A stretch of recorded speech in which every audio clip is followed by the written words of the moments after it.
Welcome, listeners, to episode 2 of Good Crick Talk with your hosts, Ben Browning, all the way from San Francisco, and my dad, Mark Browning, in Geelong, Australia. Welcome, Dad, to another episode. Hello, San Francisco.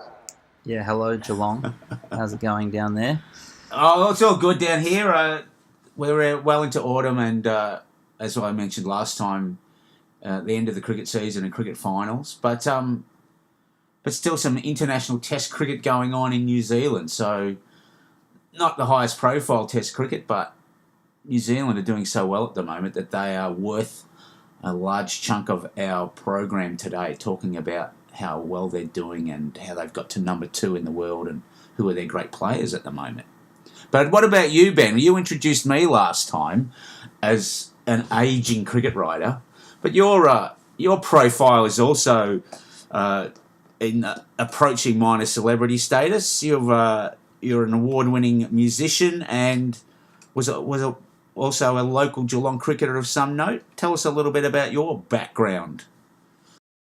My cricketing background, I played local cricket in Geelong for the same team as you, and had a couple of successful years as an off-spin bowler in my early 20s, and then went into, I guess, retirement at quite a young age to pursue my music career, and that's kept me busy since then. I won't reveal how old I am now, but a Grammy-nominated musician playing a band called Cut Copy from Australia, who some of our listeners might be familiar with, some probably won't be. But still obsessed with Test cricket and watching cricket whenever I can, thanks to Willow TV here in the US, which I do get to see quite a bit, although the New Zealand-Bangladesh series is covered by ESPN, and I haven't been able to see much of that. So you might have to fill us in on what's happened there in that series. Well, I will do that, but I'd also just like to mention the fact that you did very, very well as an off-spinner at Geelong City in the Geelong Cricket Association Division 1 Firsts. Won a couple of awards, and for a period of time, you were touted as the best bass-playing off-spinner in Australia. Now, that's a nice little combination. You also won an aria with Cut Copy, so I think that deserves a mention. Okay, so New Zealand and Bangladesh. Well, yesterday, New Zealand wrapped up the series by winning by an innings and a few runs against Bangladesh in what was effectively a 3-day test in Wellington, because the first 2 days were washed out. So it's a pretty good effort to win a game against a weak Bangladesh side. I'll just quickly touch on Bangladesh first. They had a really great 2016-17 when they won tests in Sri Lanka. They beat Australia in a test. They beat England in a test. But they're still a very poor side overseas. They don't have Shakib Al Hassan or Mushfiqur Rahim in the current side. They haven't played in the first 2 tests. And their tail enders are so poor that I've actually been listening to Radio Sport New Zealand, broadcast of this series. And Ewan Chatfield said his son, who bowls medium pace, was bowling at the tail enders in the nets and they were backing away. So they really don't have the stomach for batting on greenish decks against fast bowling, of which Neil Wagner, of course, likes to bang it in short and lift the ball onto the armpits and neck area and chin area of any batsman with a well-set field, and he's been very successful over the last few years. Yeah, he has. He's taken 16 wickets in these 2 tests that they've played, and he now has well over 150 test wickets and averages, I think, between around 28 or so. So he's forging quite a career, and he, if you think of him as a bowler, generally he is banging it halfway into the wicket. Yeah, so I think I almost saw the genesis of that at Christchurch in 2016 against Australia. And Australia got over 500, but Wagner took 5 or 6 wickets and he set a particular field as close as you can get to a bodyline field with the restriction of only allowing 2 fields and behind square leg. And I thought it was okay. I didn't have a problem with it. The batsmen are well protected now, and he's only really bowling at like low to mid 130s, so he's not bowling at 150. But he's very accurate with it, and he picked up these Australian wickets. The guys were playing pull shots and hook shots, and they were taking good catches at square leg and deep mid wicket, and he got 5 or 6 guys out, and he's carried on with it since very effectively. It is debatable whether it's intimidation, but there's no law against it. You can bowl 6 balls in an over that are going to come up under the armpit or about sternum height, whereas if you bowl, you're restricted to the number of bounces you can bowl over the shoulders.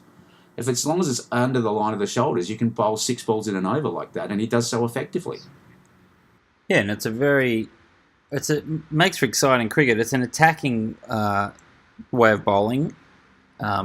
It's certainly not line and length outside off stump. And if the batsmen are good enough, they can actually score heavily. I think Australia tried to bowl short to Richie Richardson at the Wacker in 92-93, and he made about 70 or so in quick time, just hooking them over the fence. So, the batsman has a chance to score, but if he's not good enough, the bowler's in the game as well. He's done it again, Wagner. He has done it again. Uncertainty in the mind of even Tamim this time. It doesn't hurt that he's left-handed, and he's not a tall man, so they're skiddy deliveries as well, which is a different trajectory that the batsman has to counter with. But look, he's done really well. But he's not the only reason I think that New Zealand.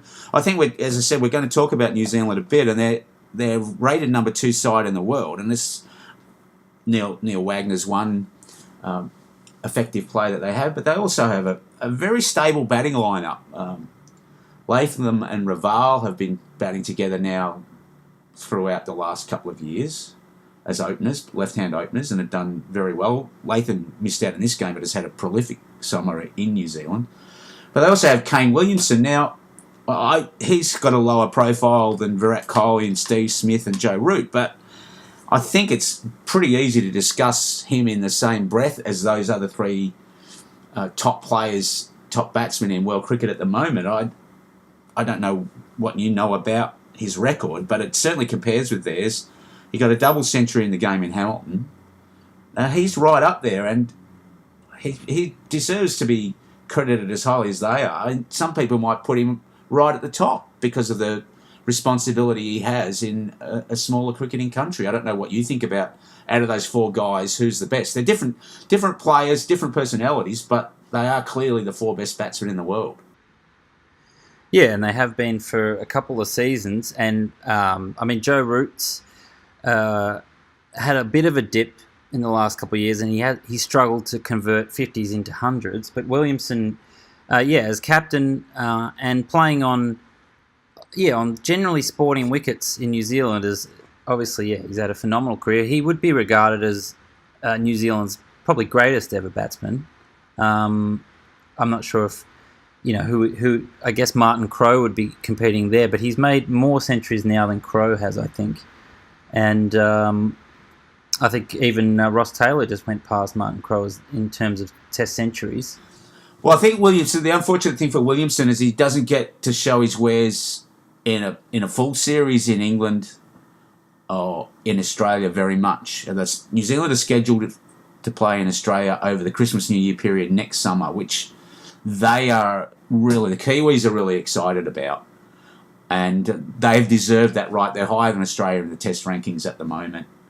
He led, his captaincy is pretty unassuming, but he led New Zealand to a series win in the UAE against Pakistan, which is also a real feather in his cap, which is something Australia just are unable to do at the moment. They've been there twice.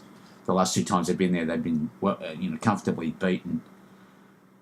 He does have a good side behind him. We've mentioned Raval and Latham and Williamson, and the other one that we need to talk about is Ross Taylor, who, as you said, has also just gone past Martin Crowe, who was his mentor in the number of Test centuries he's made. He got 200 against Bangladesh in Wellington. He's virtually his home ground.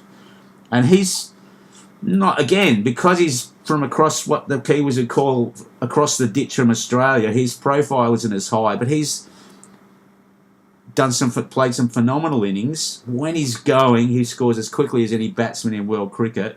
He's getting on a bit in years now, and there's a bit of wear and tear on his body, and he can be a little bit up and down because of the way he plays. But it's just amazing how he can turn any ball into an effective cut shot. Particularly these days, he just seems to be able to, anything that's sort of middle and off and short of a length, he seems to be able to get away behind point. He's got a great record for in comparison to other Kiwi batsmen, and I would almost personally place him equal with Martin Crowe, a smidge below Williamson as the best Kiwi batsman in my lifetime. Yeah, and that's a good assessment. And when you talk about great batsmen, I think aesthetics does come into it. I mean, I would prefer to watch Ross Taylor at the top of his game than Kane Williamson. All credit to Kane Williamson, but he's a workman-like batsman, and he's very talented, plays a lot of shots, but there's a grace to the way Taylor hits the ball and whacks the ball and can play any shot, and he can really just take the bowler out of the game completely. I've seen Williamson make 100 against England at Auckland last year, and I saw him get 97 against Australia at Christchurch in 2016. And certainly you're right, he's very pleasing on the eye and stylish, but restrained in some ways. But he can hit a very nice straight six. But his whole demeanour is, I'm just going about my business and doing it with unflustered manner.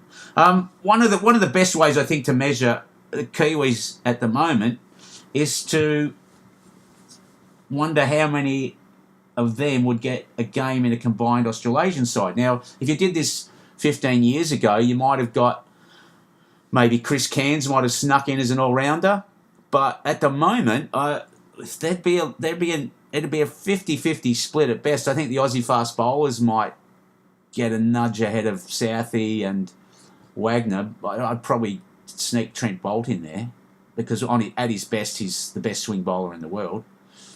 But the batting lineups are very interesting, and if we take Australia today without Smith and Warner, I think certainly Williamson and Taylor would go straight in.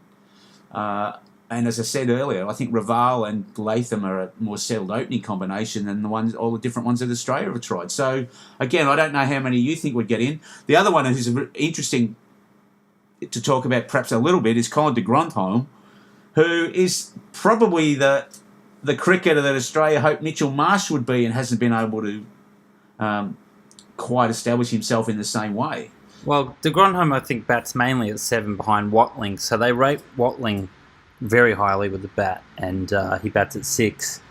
Australia maybe could have looked at batting Payne at 6 and Marsh at 7, but I think Mitch Marsh's time's pretty much up there. But to go back to the top of the order, Tom Latham, I think, is statistically the best opening batsman in world cricket at the moment. We take out David Warner because he hasn't played for 12 months, but when he comes back in, maybe his numbers would pip Latham.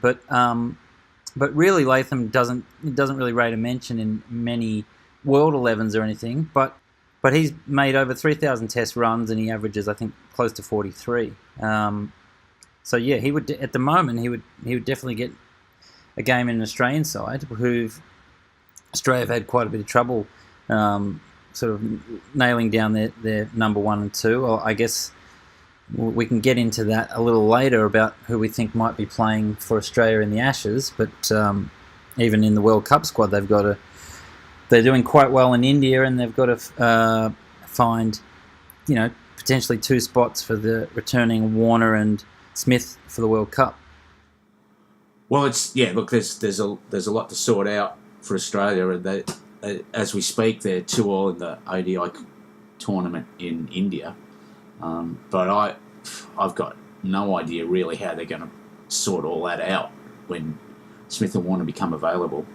I just think too, Latham. You mentioned Latham, the other country that's clearly got big problems with their top 3 positions is England, and both Latham and Raval would walk into the English side. Raval's only made one Test 100, but he's made a lot of 50s. And if you've got an opening batsman who's going out and getting a 50 to 70% of the time he opens the batting, it really provides a great platform for the side further down. Just one last thing before we leave the Kiwis, to talk about Trent Boult. I saw him at Auckland last year reduce England to 9 for 27 in New Zealand's only pink ball test. And he really can swing the ball around corners on his day. He probably needs a little bit of help at times. If they couldn't bowl out Sri Lanka on the last day before Christmas in the previous test at Wellington. So he's not out and out quick. But he's, again, low 130s. And on his day, like those swing bowlers, he's probably the next best swing bowler in the world after Anderson. And it was great fun watching him reduce England to 9 for 27. I think they got 59 in the end. But he's a top-class test bowler as well. There was some irony to the situation in Wellington, though. I don't know what you saw of the wicket after the 2 days' rain, and they unveiled what they had to play on, and most of the wicket square was pretty bare, and here was this green beige strip down the middle of it, which in a lot of countries you would think the side would be bowled out for about 50 if Jimmy Anderson was bowling on it. But Bangladesh managed to get a really good start and actually got over 200. Tamim Iqbal is, again, talking about opening batsman, he had a good series and got 70 after getting 100 in Hamilton. Has had a good series, there's still a test to go. But that wicket, yes, it was so green. It was amazing. I don't know if there's something about the climate in New Zealand, but the wickets there don't tend to get all that brown often. You if you do see highlights from the Test cricket in New Zealand, there's often a bit of green in the wicket, and it helps their style of bowling, I guess, as well. But I did see some pictures, and it was a real green top. And credit to Bangladesh for passing 200 twice. They still lost by an innings, so it hasn't been the best performance, like we said, and their middle to lower order batting has been pretty poor against the short stuff, particularly from Wagner. Yeah, so the other interesting thing about those green wickets in New Zealand is that they can flatten out. And New Zealand in the middle, they're on the same strip, made 6 for 432. So obviously it was no minefield. They scored them pretty quickly as well. Henry Nicholls, we haven't mentioned him at all. He got another 100. And he's, again, a young player, a young batsman who's really established himself. I saw his first Test 100 at Wellington against South Africa.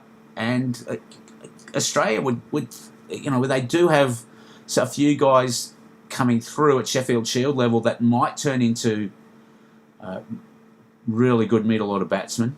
But he certainly has taken his chance, and he's now got 5 or 6 Test 100s. So this one was his 5th or 6th. Oh well, I guess since we spoke, I think the day after we published our first episode of Good Crick Talk, Duanne Olivier signed a county deal, and sort of thusly ending his international Test career and ODI career. Very prematurely, and a bit of a sad footnote to the Test summer in South Africa, which produced some really exciting cricket, and obviously the two tests against Sri Lanka were very exciting. And he had an amazing series against Pakistan, especially, and we were talking about how blessed they were with fast bowling riches and how it was going to be potentially hard to keep Dale Steyn in that side. Well, Olivier's done Steyn a favour there, but very disappointing for world cricket and particularly Test cricket, and a bit of an ongoing problem, especially with cricketers coming out of South Africa having to choose between domestic cricket and international cricket. I believe according to Crick Info, there's been 42 players that have signed Kolpak deals since 2004. Not all of those obviously would have been Test cricketers, but Morne Morkel obviously ended his Test career, and he had a fairly extensive career, but Olivier's not the first one to do it. No, I think Morkel's a different kettle of fish because he's had a long career and he started to the wear and tear had started to take its toll. I don't know whether anyone that's listening to us out there is aware of the fact that South African players are paid a lot less than, well, Indian players are the best paid players, then the English, then the Australians. And then the rest of the guys playing international cricket are not paid anywhere near as much. And there's no minimum wage either, I don't think. I don't think the ICC has ever worked out and everyone's got together and said, look, at international cricket, we don't want these guys leaving and playing just county cricket or sort of being a travelling T20 tournament guys and not playing international cricket. Cricketing mercenaries. Yeah, cricketing mercenaries a bit, which, certainly it's a free world and they're entitled to do that. But the game won't sustain itself if international cricket isn't as strong as it possibly can be. And clearly there's an issue in South Africa, and maybe they have to go to the ICC and say, can you have a minimum wage and make sure that every player gets at least this much?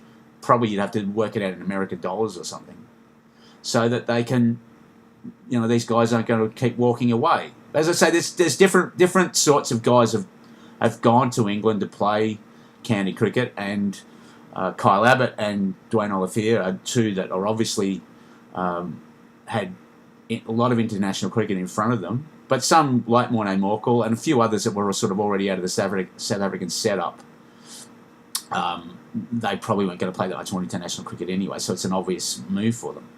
But Olivier, yeah, that was a bit of a shock at that stage for that to happen. Yeah, speaking of the minimum wage, I believe Jason Holder came out almost right away and said that he believes the ICC should establish a minimum wage for international cricketers that would allow them to sustain their careers. But the problem is, I guess, is that how much is enough.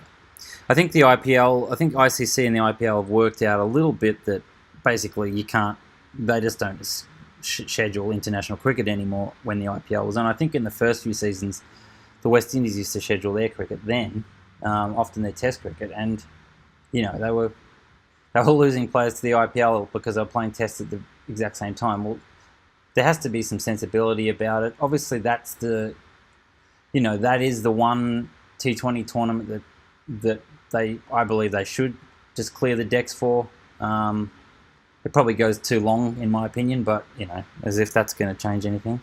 And I mean, there needs to, like you said though, there needs to be a sensible approach to this. There needs to be sustainability. Test cricket is the foundation of all cricket, and players make a name for themselves in Test cricket, and that allows them to go on and become stars of the game. So yeah, it's disappointing. Not blaming the individual, but the system could obviously maybe work a little harder to make things more even. Well, there's a bit of an irony to it all as well, because it's not as if county cricket clubs make a fortune. Their income is supplemented by the ECB, and yet these guys are basically going over there to play county cricket instead of for South Africa, based on the money that the ECB makes. And a fair chunk of that is through Test cricket as well. Whatever the ICC people say about Test cricket is dying, it's not dying in England and Australia. The gentleman who said that, his name escapes me again now, but he should try and get himself a ticket now to go and watch the Ashes. If he thinks Test cricket's dying, he won't get in, because I've not got mine yet, and for most of the days they're sold out. So that's the money that Duanne Olivier is going to get, basically. Some of those comments, I think, more recently were taking out of context a little. I think he was trying to say that Test cricket needed context, but Dave Richardson's come out and sort of said that Test cricket is very strong. I think the MCC just did a survey which suggested that 86% of cricket fans prefer Test cricket as their number one format. So there's some good news in that regard. Well, I just think as a game, as my passion is well established, well, I think that the problem with T20 is that you can make a bell curve and you could put 160 runs at the top of it, And virtually every game falls into T20 game falls into this pattern of 160 runs either side of 160 runs. It's just like a perfect bell curve. Then they try and do the same thing with Test cricket, and you can't do it. It's just got this infinite variety of scores and numbers. So New Zealand just got 700 the other day, but then they play at Christchurch next week. They might be bowled out for 50 given certain conditions and circumstances.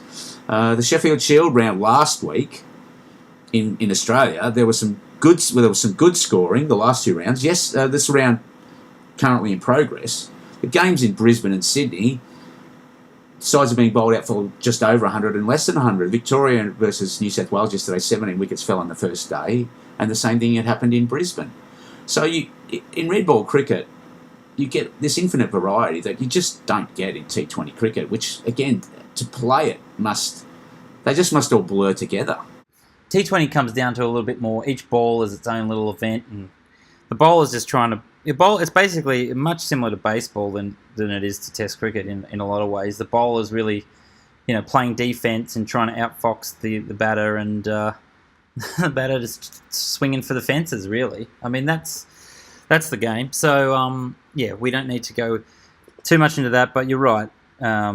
It's very limited in scope. Occasionally you'll get a freak thing where a batsman will get 100, but he has to, he generally has to open, I guess, to be able to make the 100. So, you don't get the variety, you don't get the excitement. You don't get that lovely slow build up of tension like you do in a classic movie, as the drama builds to a climax, which you don't always get, obviously, when it's not close, but certainly for 2 or 3 days, usually you're not sure how a test match is going to pan out, and you can get a result in 3 days or 5 days. Anyway, as I said, my sporting crusade on this matter is well known and well established, and I've got plenty of mates, obviously, as well. 86% of the 13,000 at the MCC quiz agree with me. Yeah. So you wanted to touch quickly on the Sheffield Shield. That's coming to a head. I think the finals in a couple of weeks. Who looks like playing off for the Sheffield Shield this year? Well, Victoria are well in front at the top of the table. New South Wales are second. So that game at Des Moines Oval in Sydney, a suburban ground in Sydney, lovely spot, is going to have a big influence. Victoria probably can't miss out on playing in the final. If they happen to win this game, that would guarantee their home final, which history would show that's rare for a side to lose a home Sheffield Shield final. If New South Wales win, then they possibly could go ahead of Victoria, and they'll ward off the challenge from any of the other states that are below them. Last round was interesting. It's actually 2 games ago. Just on a light note, I don't think I've had this kind of a combination of names playing first-class cricket in Australia before. Andrew Feckerty, who was a 33-year-old fast bowler, played for Victoria against Queensland. He's also played for Tasmania. And Mark Steketee, this 25-year-old fast bowler, played for Queensland. So that meant that we had a Feckerty Feckerty played against Tasmania for Victoria. Steketee played for Queensland. So we had Feckerty and Steketee playing first-class cricket in Australia last weekend. And I think that's the best named combination since the Test match at Perth back in 1979 when Dennis Lilly was caught by Peter Willey off the bowling of Graham Dilley. And there's a scoreline which we had all hoped for this season, but I wouldn't know if Dennis Lilly would hope for it. Lilly facing Dilley and steering the catch to Willey. If we could get Feckerty and Steketee in the same team and they could one could take a catch off the other, I think that would be almost the equal of the Willey, Dilley, Lilly combination.